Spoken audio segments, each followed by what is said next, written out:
240 kilometre ದೂರ ಬಂದು ಈ ಥರ ವ್ಯೂ ನೋಡೋದು ವರ್ತಿದೆಯಾ? Same, even I had a question. ನನಗೂ ಈ ಥರದ ಕ್ವೆಶನ್ ಬರೋ ಮುಂಚೆ ಯೋಚಿಸ್ತಿತ್ತು. ಇದಕ್ಕೆ ಉತ್ತರ ನಿಮಗೆ ವಿಡಿಯೋದ ಎಂಡಲ್ಲಿ ಸಿಗುತ್ತೆ. ಸೊ ಈ ಒಂದು ವಿಡಿಯೋದಲ್ಲಿ ನಾನು ಹಾಸನದ ಕೆಲವು ದೇವಸ್ಥಾನಗಳನ್ನು ವಿಸಿಟ್ ಮಾಡುವೆನು. Hi, this is a travel havoc. Welcome to a series solo destinations.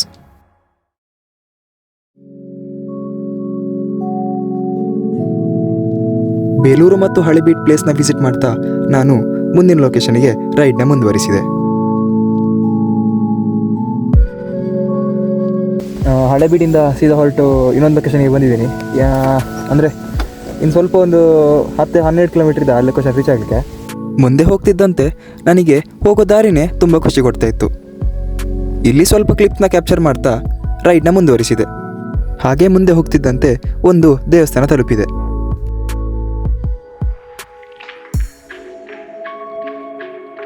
ಇದು ಹಾಸನದಿಂದ 20 ಕಿಲೋಮೀಟರ್ ದೂರದಲ್ಲಿರೋ ಸೀಗಗುಡ್ಡೆ ಎಂಬ ಜಾಗದಲ್ಲಿರೋ ಮಲೆಮಲ್ಲೇಶ್ವರ ಸನ್ನಿಧಿ ಆಗಿರುತ್ತೆ. ಈ ಪ್ಲೇಸಿಗೆ ವೀಕ್ಡೇಲಿ ಹೋಗಿರೋ ಕಾರಣ ಕ್ರೌಡ್ ಜಾಸ್ತಿ ಇರಲಿಲ್ಲ. ಈ ಸನ್ನಿಧಿಗೆ ವಿಸಿಟ್ ಮಾಡೋ ಮುಂಚೆ ನಿಮಗೆ ಕೆಲವೊಂದು ವ್ಯೂ ಪಾಯಿಂಟ್ಗಳು ಸಿಗುತ್ತವೆ. ಹತ್ತಿರದ ವ್ಯೂ ಪಾಯಿಂಟ್ನಲ್ಲಿರೋ ವಿಂಡ್ ಮಿಲ್ನ ಕೆಳಗೆ ಸ್ವಲ್ಪ ಹೊತ್ತು ನಾನು ಟೈಮ್ ಸ್ಪೆಂಡ್ ಮಾಡಿದೆ.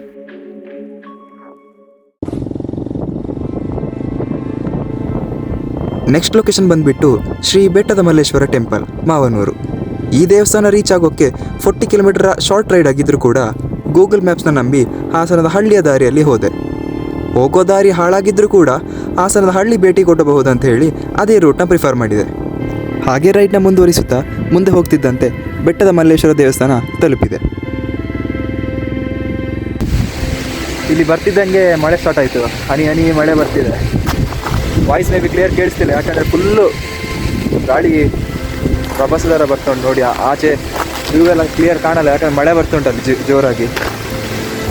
ಸೊ ಈಗ ಬೆಟ್ಟದ ಮೇಲೆ ದೇವಸ್ಥಾನಕ್ಕೆ ಹೋಗೋಣ. ಬಟ್ ದೇವಸ್ಥಾನ ಕ್ಲೋಸ್ ಆಗಿದೆ, ಆದರೂ ವ್ಯೂ ನೋಡ್ಬೋದು. ಹೋಗಿ ಬನ್ನಿ ಹೋಗೋಣ.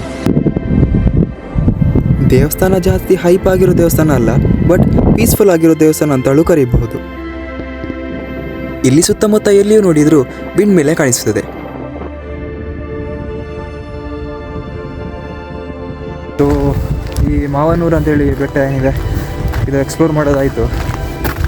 ಜಾಸ್ತಿ ಏನು ಹೇಳಲಿಕ್ಕಿಲ್ಲ ಅದರಲ್ಲಿ, ಕ್ಲಿಪ್ಸ್ ಹಾಕ್ಲಿಕ್ಕಿಲ್ಲ. ಯಾಕಂದರೆ ಮೊಬೈಲ್ ಚಾರ್ಜು ಇಲ್ಲ, ಪ್ಲಸ್ ಟೈಮು ಆಗ್ತಾ ಉಂಟು. ಈಗಾಗಲೇ 4:15 ಆಗಿದೆ. ಸೊ ಇನ್ನೊಂದು ಪ್ಲೇಸಿಗೆ ಹೋಗಿ ಸ್ಟೇ ಆಗಬೇಕು. ಇಲ್ಲಿ ಸ್ವಲ್ಪ ಟೈಮ್ ಸ್ಪೆಂಡ್ ಮಾಡ್ತಾ ನಾನು ಡೇ 1ನ ಲಾಸ್ಟ್ ಲೊಕೇಶನಿಗೆ ರೈಡ್ನ ಮುಂದುವರಿಸಿದೆ. ಮಾನ್ಸೂನ್ ಸೀಸನ್ ಆಗಿದ್ರೂ ಕೂಡ ಮಳೆ ಅಂತೂ ಸ್ವಲ್ಪನೂ ಇರ್ತಿರಲಿಲ್ಲ. ಬಾಯಾರಿಕೆ ಆದಾಗೆ ನೀರು ಕುಡಿದುಕೊಂಡು ಮುಂದಿನ ಲೊಕೇಶನ್ಗೆ ತಲುಪಿದೆ. ಸೊ ಮುಂದಿನ ಲೊಕೇಶನ್ನೇ ಒಂದು ದೇವಸ್ಥಾನ ಆಗಿರುತ್ತೆ. ಈ ದೇವಸ್ಥಾನದ ಸ್ಪೆಷಾಲಿಟಿ ಏನಂದರೆ ಸುತ್ತಲೂ ನೀರು, ಮಧ್ಯದಲ್ಲಿ ಒಂದು ದೇವಸ್ಥಾನ. ಈ ಒಂದು ದೇವಸ್ಥಾನ ರೀಚ್ ಆಗೋಕ್ಕೆ ನೀವು ಒಂದು ಬ್ರಿಡ್ಜ್ನ ಕ್ರಾಸ್ ಮಾಡಬೇಕಾಗಿರುತ್ತೆ. ಇದು ರಂಗನಾಥ ಸ್ವಾಮಿ ದೇವಸ್ಥಾನ, ಕೋನಾಪುರ.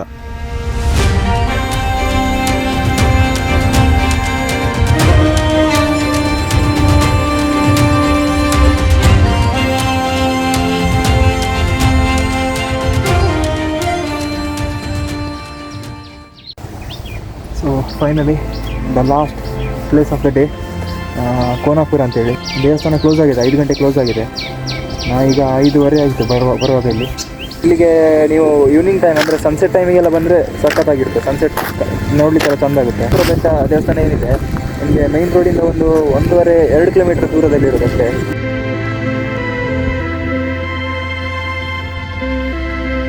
ಹೀಗೆ ಕೋನಾಪುರ ದೇವಸ್ಥಾನ ಎಕ್ಸ್ಪ್ಲೋರ್ ಮಾಡ್ತಾ ನಾನು ಸ್ಟೇ ಕಡೆಗೆ ಹೊರಟೆ.